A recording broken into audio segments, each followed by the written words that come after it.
Breaking news చూస్తున్నాం. మంత్రి నారా లోకేష్ అధికారంలోకి మేము వచ్చాక కూడా వైసీపీ దాడిలో ముగ్గురిని కోల్పోయాం.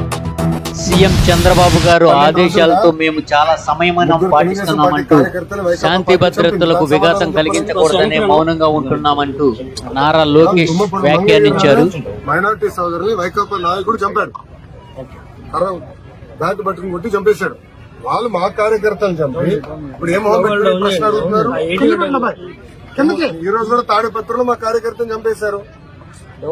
చంద్రబాబు నాయుడు గారు ఓర్పు సహనంతో మమ్మల్ని ఉండమన్నారు కనుక ఓర్పు సహనంతో ఉన్నాం. లా అండ్ ఆర్డర్ మెయింటైన్ చేయమన్నారు కనుక నేను ఎక్కడ ఇష్యూ చేయట్లా.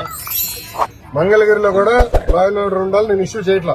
చెప్తున్నా, మిమ్మల్ని అడుగుతున్నా, ఎక్కడండి వైకాపా కార్యకర్త ఎవరు దెబ్బ తగిలింది, ఎవరిని చంపా? మేము ఒక్కడి జోలికి వెళ్ళాం. మేము వాళ్ళు ముగ్గురు మమ్మల్ని చంపి తిప్పి మా పైన ఆరోపణ చేస్తాం. కరెక్ట్ గా ఋషికొండ ప్యాలెస్ బహిర్గతమైంది ఏంటి సార్? 500 కోట్లు మొత్తం చూడండి, ఇంకా చాలా ఉందని. ఇంకా ముఖ్యమంత్రి గారు దానిపైన నివేదిక అడిగారు.